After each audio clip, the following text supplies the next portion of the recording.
जय हिंद साथियों, स्वागत है आप सभी का एजुकेशन के 86 में। रुख करते हैं बिहार की तरफ। दोस्तों, चैनल पे आप नए हैं तो प्लीज़ चैनल को सब्सक्राइब कर लीजिएगा। एजुकेशन की 86 का टेलीग्राम भी चैनल लिंक हमने डिस्क्रिप्शन में दिया हुआ है, उसे भी आप ज्वाइन कर लें ताकि अगर कोई वीडियो का नोटिफिकेशन नहीं जाए आप लोगों तक तो वहाँ से लिंक आपको मिल जाए।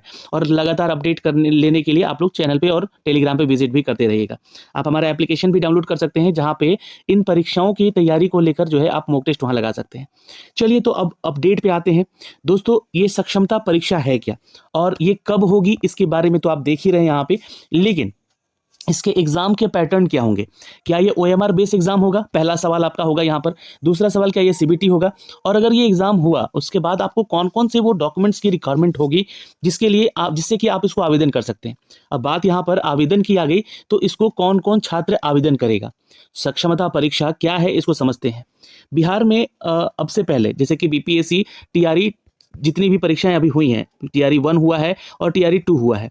इससे पहले बिहार में नियोजन के माध्यम से, चाहे वो पंचायत लेवल से हो या वो डिस्ट्रिक्ट लेवल से हो या वो मुखिया के जरिए हो, वैसे आप लोगों का रिक्रूटमेंट होता रहा है। तो आपको मैं बता दूं कि अभी तक जितने भी, जी हाँ, 2023 से पहले नियोजित शिक्षक थे, नियोजित यानी कि वो कार्यरत शिक्षक हैं ऑलरेडी, उनकी चर्चा हो रही है।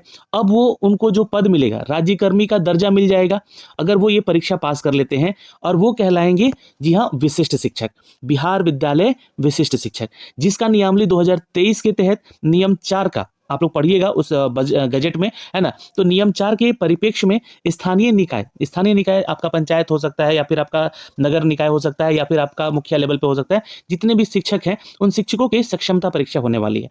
अब जैसा कि माननीय मुख्यमंत्री जी ने यहाँ पर हाल ही में अभिभाषण में अपने एक कहा भी था कि जल्द ही आपकी ये परीक्षा होगी, और ये परीक्षा का यहाँ पर डेट दे दिया गया है, गाइडलाइन दिया गया है।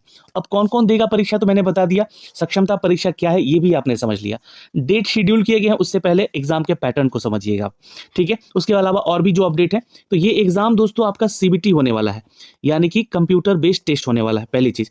अब सक्षमता परीक्षा में आपका जो प्रश्न पूछा जाएगा वो एमसीक्यू बेस्ड रहेगा और ये 150 प्रश्न ही पूछे जाएंगे, ठीक है। इसके बारे में आगे जिक्र होगी, और ये प्रत्येक 1 अंक का होगा। निगेटिव मार्किंग नहीं होगी यहाँ पे, तो निगेटिव मार्किंग नहीं है, क्योंकि देखिए यहाँ पर मुख्यमंत्री जी ने ये भी कहा था कि ये बहुत ही मामूली सा परीक्षा आपका होने वाला है। तो इसमें जो आपका सिलेबस है वो सिलेबस रखा गया है वही जो बीपीएससी टीआरई 1 और टीआरई 2 में आप लोगों से प्रश्न पूछे गए थे। अब मामूली सा क्वेश्चन तो नहीं पूछा गया था यहाँ पे, आप अपने परीक्षाओं का स्तर देखे होंगे। अगर ये परीक्षा मामूली सा होता, इसका सिलेबस मामूली सा होता, तो शायद यहाँ पे कट ऑफ बहुत हाई जाता। यहाँ पे टीआरई 1 में भी देखा गया, टीआरई 2 में भी देखा गया कि क्वालिफाइंग कट ऑफ पे लाके आप लोगों का सिलेक्शन किया गया। तो हो सकता है कि ये आपका सिलेबस जो है वही रहे, बट इसमें जो नंबर ऑफ क्वेश्चन और क्वेश्चन का जो पैटर्न रहेगा वो बहुत ही आसान रहेगा। समझने का कोशिश कीजिएगा इस चीज का, बहुत ही आसान। तो आपको सिलेबस तो एटलीस्ट ये पढ़ना ही पड़ेगा। अब इसके लिए कौन कौन सी पुस्तकें आपको पढ़नी होगी वो भी मैं अलग से वीडियो बना के दूंगा इसका। लेकिन इस परीक्षा का विषय क्या है, तो राज्य के प्राथमिक, मध्य, माध्यमिक और उच्च माध्यमिक, ये कितने तरह के शिक्षक हो गए, तो 1 से 5 के शिक्षक हो गए, फिर 6 से 8 के शिक्षक हो गए, फिर यहाँ पर 9 से 10th के शिक्षक हो गए, और ये जो है 11 से 12th के शिक्षक हो गए। ये सभी देंगे। जिन लोगों ने बीपीएससी टीआरई 1 और 2 देकर बीपीएससी के थ्रू शिक्षक बन गए हैं वो तो ठीक है, जो लोग अभी तक नियोजन में ही हैं यानी कि परीक्षा नहीं दिए हैं, उनके लिए ये अपॉर्चुनिटी है। अब आपका सवाल आएगा कि सर ये हमें कितनी बार परीक्षा देनी होगी, तो ये 3 चांस आपको मिलेगा। मैं आपको अभी बता दूं, ये 3 चांस आपको मिलेगा ये सक्षमता परीक्षा देने का। इस 3 चांस में अगर आप पास कर गए तो आप बन जाएंगे यहाँ पर विशिष्ट शिक्षक, ठीक है। तो यहाँ पे देखिए कक्षाओं के लिए आपका जो सिलेबस के अनुसार पढ़ाए जाने वाले सभी विषय से संबंधित प्रश्न ही पूछे जाएंगे। जैसे कि मान लीजिए आप 6 to 8 के शिक्षक हैं, तो आप एग्जाम देंगे कि आप जो है राज्यकर्मी बन जाए 6 to 8 में, तो आपसे सिलेबस जो देखेगा 9 to 10 तक जो है सिलेबस पूछेगा, यानी कि ग्रेजुएट लेवल पे। तो वही आपका यहाँ पर अपने विषय के जो कि आधार पे आपका सिलेबस रहेगा वही पूछा जाएगा। तो ये आपका जो है टीआरई 1 और टीआरई 2 आपका जो भी लोग एग्जाम दिए हैं वही पैटर्न पे सिलेबस भी है। अब देखिएगा यहाँ पे एक चीज और मैं बता दूं, आप लोगों को थोड़ा सा हेल्प मिलेगा कि जो भी छात्र एनसीईआरटी, जैसे जो भी शिक्षक कहूँ, छात्र तो नहीं, जो भी शिक्षक यहाँ पे एनसीईआरटी के पुस्तक को फॉलो करते हैं उनके लिए ये सिलेबस बहुत ही आसान होगा पढ़ना। या एससीईआरटी के जो आपका ट्रेंड टीचिंग वाला जो सिलेबस है वो पढ़ लीजिएगा। ये बुक्स आपको जो है ना ऑनलाइन अवेलेबल हो जाएगा। जी हाँ, एनसीईआरटी के वेबसाइट पे भी या फिर एससीईआरटी के वेबसाइट पे भी। चलिए, पुस्तकें भी वहाँ पे आपको मिल जाएगी। तो जैसा कि मैंने बोला, एग्जाम पैटर्न यहाँ पे 150 प्रश्न का होगा। नेगेटिव मार्किंग बिल्कुल नहीं है यहाँ पर। अब इसके बाद जो भी आपके सवाल होंगे ना, कमेंट सेक्शन में पूछ लीजिएगा, और उसके अलावा मैं उसके ऊपर वीडियो भी और बना दूंगा। अहर्ता, तो देखिए जो भी माननीय शिक्षक है लोग हैं, अभी पढ़ा रहे हैं लोग, और वो एग्जाम जरूर देंगे। ठीक है, थोड़ा सा पढ़ के तैयारी कर लें, एग्जाम जरूर दीजिएगा। अहर्ता क्या है? तो आपका स्थानीय निकाय द्वारा राज्य के प्राथमिक, मध्य माध्यमिक और उच्च माध्यमिक विद्यालयों में नियुक्त और कार्यरत शिक्षक होना जरूरी है, या आप अगर पुस्तकालय अध्यक्ष भी हैं तो भी आप इसका एग्जाम देंगे। तो जो कार्यरत शिक्षक यानी कि नियोजित शिक्षक और जो पुस्तकालय अध्यक्ष हैं और आप लोग जो हैं पहले से नियुक्त हैं, वही लोग एग्जाम देंगे। कोई इसमें फ्रेशर कैंडिडेट नहीं आएंगे एग्जाम देने, या फिर कोई ऐसे टीचर जो एग्जाम नहीं देंगे जो कि सीबीएसई के थ्रू या सीबीएसई स्कूल में कहीं पढ़ा रहे हो, या फिर आईसीएसई स्कूल में कहीं पढ़ा रहे हो, है ना, इस बोर्ड में या बीएसई भी कहीं बोर्ड में कहीं पढ़ाने वाले ही सिर्फ यहाँ पे आएंगे। जो कार्यरत शिक्षक है बिहार में वही देंगे एग्जाम, सिर्फ उनकी ये परीक्षा शुल्क यहाँ पे आपसे 1100 रुपये लिया जा रहा है। तो ये थोड़ा सा ज्यादा है, लेकिन चलिए, आप लोग इतने साल से यहाँ पे जॉब कर रहे हैं, बिहार सरकार का एग्जाम देना है, तो ये आप लोग का परीक्षा का शुल्क है। ये परीक्षा की अवधि, ये सीबीटी एग्जाम होगा, जैसा कि मैंने आपको पहले बोला, ये 2 घंटे 30 मिनट का एग्जाम होगा, यानी कि 2.5 घंटे का ये पूरा पेपर आपका होने जा रहा है। उत्तीर्णता यानी कि क्वालिफाइंग नेचर क्या है यहाँ पे? तो जो कैटेगरी जनरल से हैं छात्र, यहाँ पे नियमावली यहाँ पर 16 जुलाई 2007 के तहत, ठीक है, अनुरूप सक्षमता परीक्षा का ये क्वालिफाइंग नेचर का कट ऑफ मार्क्स है 40%, यानी कि 150 का 40% कितना हो गया भैया? तो ये देखिएगा, तो 60 नंबर सिर्फ लेके आना है, 150 में आप यहाँ पे पास हो जाएंगे। और ये बहुत ही आसान से प्रश्न आपको देखने को मिलेंगे।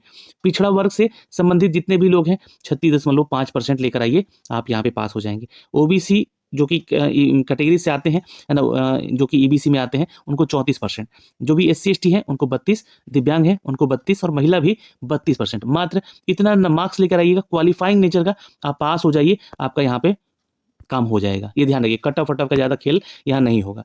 प्रमाण पत्र, चूंकि देखिए 3.5 लाख लोग ही हैं जो कि इसका एग्जाम देंगे लगभग, है ना, 3.5 लाख या 3.25 लाख, अब तो बहुत कम भी हो गए होंगे, है ना। तो ये जैसा कि डाटा है हमारे पास, हमने बताया आपको। सक्षमता परीक्षा उत्तीर्ण सभी अभ्यर्थियों को बिहार विद्यालय परीक्षा समिति द्वारा उत्तीर्णता प्रमाण पत्र, बीएसईबी के द्वारा यहाँ पर आप लोगों ने उत्तीर्णता प्रमाण पत्र देना है। ठीक, ये देखिएगा, निर्गत किया जाएगा, यानी कि आप पास हो जाएंगे तो ये बीएसईबी ही जो है आपको ये उत्तीर्ण घोषित करेगा। परीक्षा नियंत्रक विविध, जो कि बीएसईबी है, बिहार विद्यालय परीक्षा समिति का कंप्यूटर जनित हस्ताक्षर होगा उस पर, जो कि ये आपका सर्टिफिकेट देगा। अब आइए एग्जाम डेट को बता दें, तो 1 फरवरी से लेकर 15 फरवरी तक आपका ये एग्जाम का डेट घोषित किया गया है।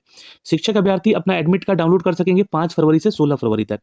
डाउनलोड किए गए एडमिट कार्ड को जिला कार्यक्रम पदाधिकारी वेतन भुगतान पंजी सत्यापित कर भौतिक हस्ताक्षर के उपरांत अपलोड करेंगे। अब ये डाउनलोड किया हुआ जो एडमिट कार्ड है आपका, ये आपका डीईओ, जिस जिला में आप लोग हैं, कार्यरत हैं, उनका द्वारा आपको वेतन भुगतान पंजी जो है उसको सत्यापित करना है, भौतिक हस्ताक्षर, मतलब उनका सेल्फ साइन करे, है ना, जो भी डीईओ है। तो यहाँ पे ये काम 6 फरवरी से 16 फरवरी के बीच आपको करना है, उसको अपलोड करना है। ऑनलाइन परीक्षा की तिथि जो है, और ये है आपका 26 फरवरी से 13 मार्च के बीच में, माफ करेंगे, ऑनलाइन आवेदन करने की तिथि है आपका ये 1 फरवरी से 15 फरवरी के बीच में, सॉरी, ये ध्यान रखिएगा। ये आपसे ऑनलाइन आवेदन किया जाएगा, करवाया जाएगा आपसे, ये 1 फरवरी से 15 फरवरी के बीच में। ये 26 फरवरी से आपका एग्जाम होगा, जो कि 13 मार्च तक होगा। ठीक, चलिए, तो ये ऑनलाइन परीक्षा की तिथि है आपका, इसका सक्षमता परीक्षा का। ऑनलाइन होगा या नहीं, सीबीटी होगा। परीक्षा फार्म प्रपत्र विभागीय अनुमोदन उपरांत जारी किया जाएगा। ठीक है, अभी जो है आपका इसका फार्म जो है ये प्रपत्र आएगा, विभागीय अनुमोदन के द्वारा ही इसको जारी किया जाएगा, जो कि आपको 1 फरवरी से मिलेगा देखने को। बीएसईबी ही इसका फॉर्म भरवाएगी। शिक्षक अभ्यर्थी द्वारा सक्षमता परीक्षा हेतु आवेदन पत्र बिहार विद्यालय परीक्षा समिति के पोर्टल पर ऑनलाइन भरा जाएगा। तो ये बीएसईबी के ऑफिशियल वेबसाइट पर, जहाँ से आप लोग एसटीईटी का एग्जाम का फॉर्म भर रहे हैं, वैसे ही इसका भी यहाँ पे फॉर्म का लिंक दिया जाएगा आपको। परीक्षा फार्म भरते समय शिक्षक अभ्यर्थी खासकर पिता या पति का नाम, जन्म तिथि, योगदान की तिथि इत्यादि सही भरा गया है या नहीं, मिलान करने के उपरांत सबमिट करेंगे, यानी कि रजिस्ट्रेशन वाला पार्ट है। अब देखिएगा, डॉक्यूमेंट्स के बारे में भी चर्चा है यहाँ पे, कि शिक्षक अभ्यर्थी परीक्षा फार्म भरते समय अपना आधार कार्ड, मैट्रिक का प्रमाण पत्र, टीईटी, सीटेट या एसटीईटी, है ना, आप लोगों ने पास किया होगा, है ना, जो भी एग्जाम दिए होंगे तो उसका प्रमाण पत्र, प्रशैक्षणिक तथा शैक्षणिक प्रमाण पत्र, यानी बीएड वगैरह आप लोगों ने किया होगा, डीएलएड किया होगा, उसका प्रमाण पत्र, नियोजन इकाई द्वारा जारी नियुक्त पत्र, को अपलोड करना है।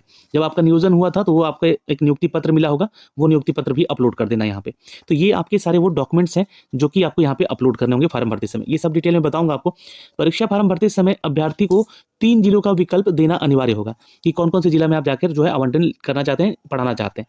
जिला आवंटन बिहार विद्यालय परीक्षा समिति और विद्यालय का आवंटन विभाग द्वारा ही किया जाएगा, यानी कि ये आपका कार्य बिहार सरकार ही करेगी कि आपको कहाँ प्रमोट किया जाए या ट्रांसफर किया जाए। शिक्षक अभ्यर्थी द्वारा भरे गए अभ्यर्थी का सबमिट करने के उपरांत संबंधित जिला कार्यक्रम पदाधिकारी लॉगिन में जाएगा। तत्पश्चात जिला कार्यक्रम पदाधिकारी यानी कि डीईओ द्वारा जांचोपरांत इसे अंतिम रूप से सबमिट किया जाएगा। तो देखिए ये तो सब कुछ आपको भर देना है, लेकिन आपको जाना है अपने पदाधिकारी के पास, उसकी जांच होगी, सारे डॉक्यूमेंट्स की जांच होगी, फिर वो सबमिट करेंगे, जिस पर कि जिला कार्यक्रम पदाधिकारी का डिजिटल सिग्नेचर अंकित हो जाएगा। ये कार्य के लिए आपको डेट दिया गया है जी हाँ 6 फरवरी से 16 फरवरी के बीच में करने को लेकर। तो ये हो गया एक कार्य, इसके बारे में भी डिटेल में दूंगा सब कुछ, सारी जानकारी वहां से। ऑनलाइन परीक्षा लेने वाली एजेंसी दो मशीन 2 महीने के लिए जिला शिक्षा पदाधिकारी को देगी, ताकि शिक्षक अभ्यर्थी का थंब इंप्रेशन और आइरिस रिकॉग्नाइजेशन लिया जा सके।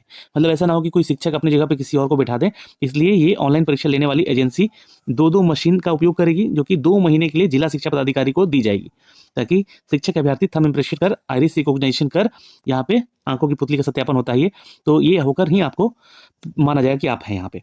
एडमिट कार्ड QR कोड दिया जाएगा और बार कोड भी दिया जाएगा, उस पर अंकित रहेगा।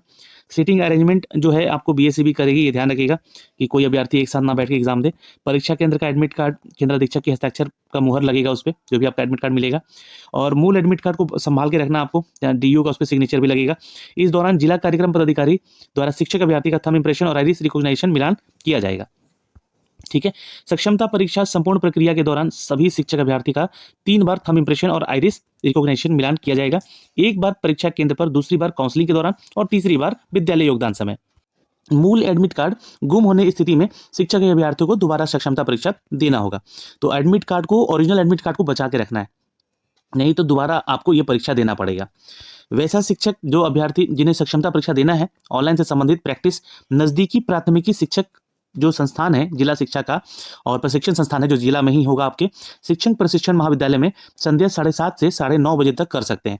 तो ये आपके जिला में उपलब्ध होगा, और नज़दीकी कोई भी प्राथमिक जो शिक्षक प्रशिक्षण संस्थान है, जिला शिक्षा का प्रशिक्षण संस्थान है, वो वहाँ पे आप कर सकते हैं। तो ये सारी जानकारियाँ दोस्तों यहाँ से दी गई है, और यहाँ पे ये सारा चीज़ खत्म हो गया, और ये हमने आपको सारा डिटेल अप टू डेट कर दिया है। कोई भी आपके इसको लेकर डाउट है तो आप कमेंट सेक्शन में कमेंट जरूर कीजिएगा। फिलहाल अब इस वीडियो में इतना ही। जय हिंद।